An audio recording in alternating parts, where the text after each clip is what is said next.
dimanfaatkan oleh manusia untuk memenuhi kebutuhan hidupnya. Baik, terima kasih Hersa. Terima kasih. Seperti yang sudah dibacakan oleh Hersa, sumber daya alam merupakan segala sesuatu yang ada di alam yang dapat dimanfaatkan. Nah, berdasarkan kelestariannya, sumber daya alam itu terbagi menjadi dua. Yang pertama, ada sumber daya alam yang dapat diperbaharui. Yang kedua, sumber daya alam yang tidak dapat diperbaharui. Boleh di next. Nah, ini adalah contoh dari sumber daya alam yang dapat diperbaharui. Seperti yang anak-anak lihat itu gambar apa? Tanah. Yang kedua gambar apa? Air. Yang ketiga gambar apa? Pintar sekali anak-anak itu. Nah, ini yang ketiga ini merupakan salah satu contoh dari sumber daya alam yang dapat diperbaharui. Selanjutnya, nah ini adalah contoh sumber daya alam yang tidak dapat diperbaharui. Ada gambar apa saja?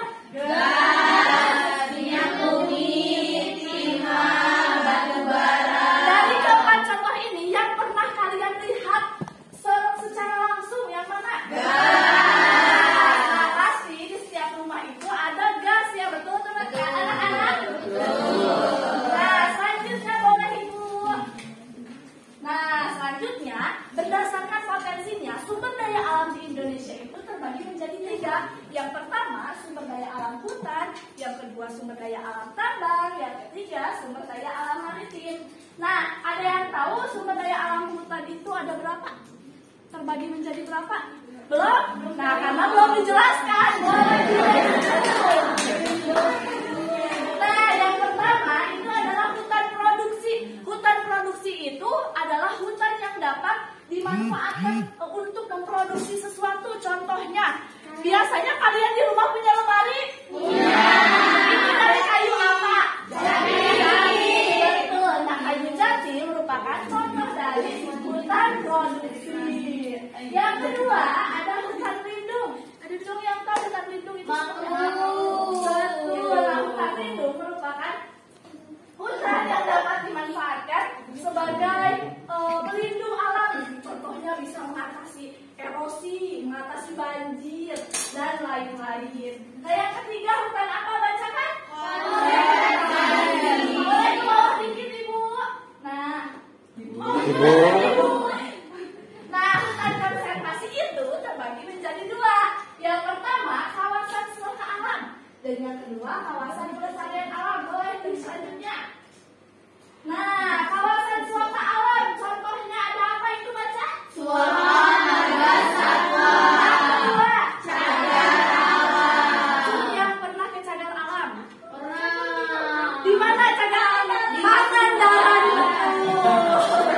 Nah, di Pangandaran ada cagar alam. Nah, kalian harus mencoba untuk berekreasi ke alam. Nah, Suaka Marga Satwa itu merupakan kawasan suaka alam yang terdapat apa? Hewan. Betul, hewan atau satwa yang hidupnya itu, habitatnya itu benar-benar alami. Tahu nggak perbedaan Suaka Marga Satwa dengan kebun binatang?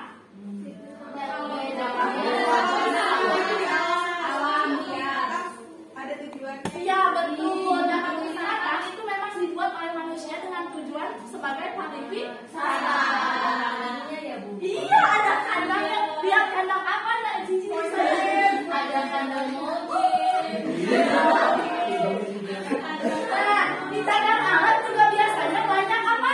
Monyet. Betul. Nah, biasanya kalau ke cagar alam itu kita jangan membawa kresek-kresek. Iya. Jangan yang pernah tuh. Nah, semua pernah kejamret monyet. Iya, ada Bu. Nah, jadi kalian itu harus membawa tas biar monyetnya itu tidak menjamret. Yang kedua, ada kawasan pelestarian alam. Contoh-contohnya itu ada seperti yang sudah Ibu tadi tanyakan. Tahura, Taman Hutan Raya. Di sini semuanya tinggal di Bandung. Yang pernah ke Tahura? Safira. Pernah Bu. Dari sejarah Mas, hanya 5 orang yang pernah ke Tahura. Ujung Kulon. Wah, Bu.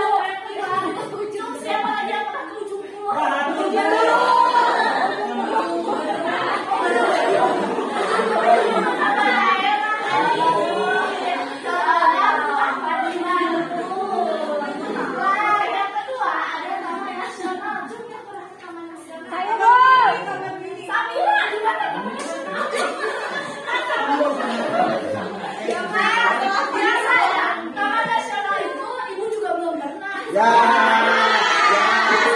Tapi bukan Ya saudara. Taman nasional itu contohnya ada di Jakarta, betul anaknya? Betul. Nah yang ketiga ada taman wisata alam. Taman wisata alam merupakan pelestarian alam. Curug. Ada yang pernah ke Curug?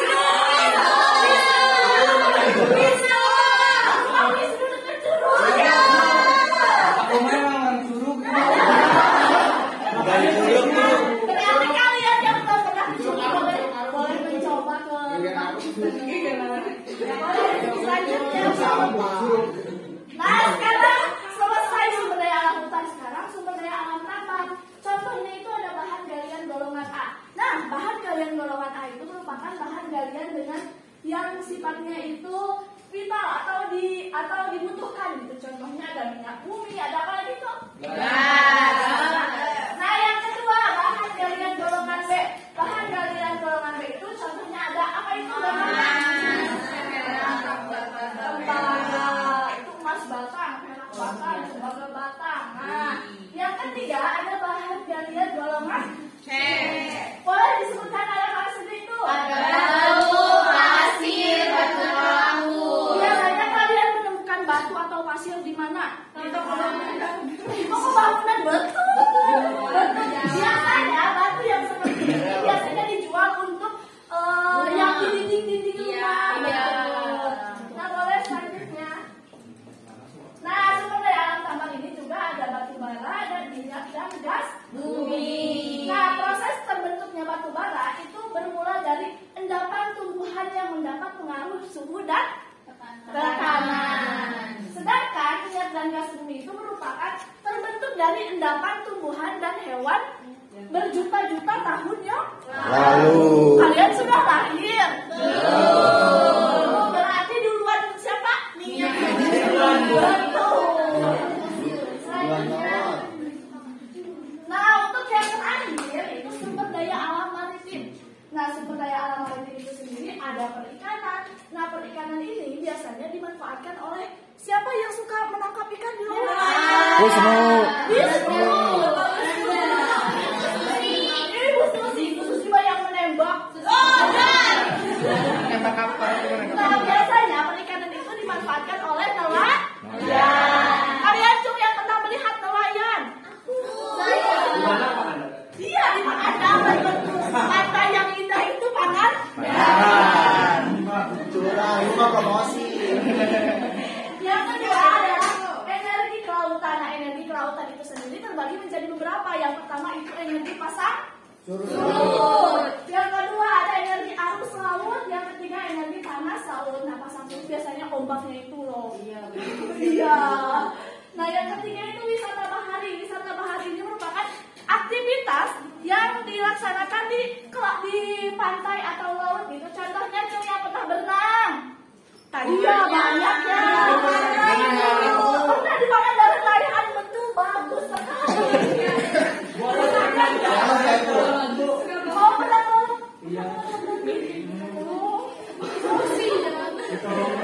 Oh alhamdulillah nama Pangandaran baik-baik ya. Nah ada juga memancing. Tuh yang memancing suka memancing.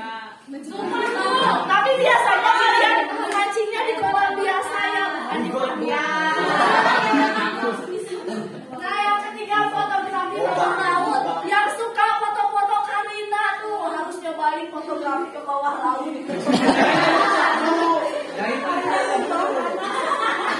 Nah sekarang pembahasannya telah selesai. Sebelumnya ibu akan menayangkan video, boleh ibu?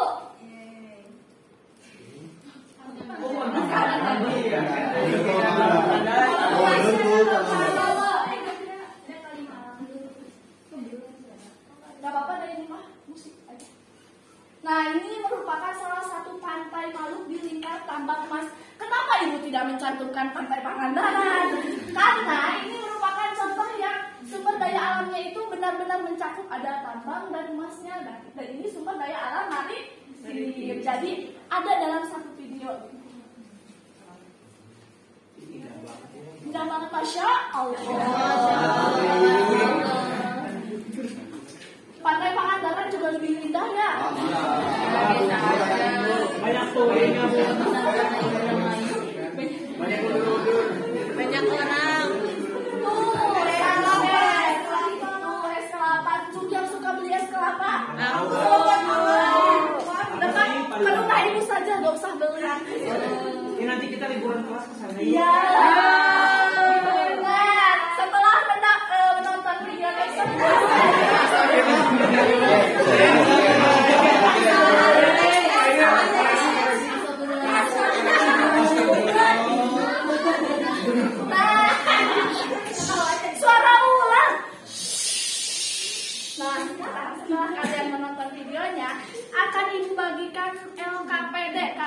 harus melaksanakan group investigation. Wow. Jadi akan dibagi menjadi beberapa kelompok. Nah, ibu akan menjadi 5 kelompok. Ini 1, 2, 3, 4, 5. Nah, kalian harus mencari upaya pelestarian dari sumber daya alam yang sudah ibu sebutkan. Sumber daya alam hutan, tambang, dan mari kirim. Sudah. Nah, sekarang kelompok siapa yang mau memaparkan hasil investigation-nya? Kelompok siapa? Oh, kelompok Ananda. Adanya ini sepertinya ambis sekali. Oh, ayo paparkan hasil dari kelompok 1. Jenis sumber daya alam hutan, upaya pelestariannya reboisasi, Bu. Betul. Kalau yang tambang mendaur ulang Maritim apa? mengurangi penggunaan kantong plastik. Nah, kelompok-kelompok yang lain harus dicontoh. Ini gercep. Untuk yang lain langsung nanti dikumpulkan dia nanti mengeceknya. Nah, sekarang coba ibu ke kuisis PR yang itu yang satu lagi. Nah, ini PR. Nanti akan ibu share linknya kepada ketua kelas. Nah, karena pembelajaran hari ini telah selesai, ibu mau bertanya dulu. Tuh yang mau membuat kesimpulan, memaparkan kesimpulannya. Oh, Delia katanya. Delia, apa saja yang sudah ibu bahas? Sumber daya alam, Bu, merupakan sumber yang berasal dari alam yang bisa dimanfaatkan oleh manusia. Nah, ini Ananda emang ranking 1. Iya. Nah, alhamdulillah kesimpulannya telah Ananda jelaskan. Nah, pembelajaran hari ini apakah senang atau tidak? Senang karena bersama ibu. Nah, sekarang kalian kita tutup pembelajaran hari ini dengan doa. Ayo Revi, itu sepertinya ngantuk. Ayo berdoa dulu Revi, bimbing doanya. Anak soleh. Siap. Oh, iya. Baru ya, ini nggak tahu. Doa dimulai.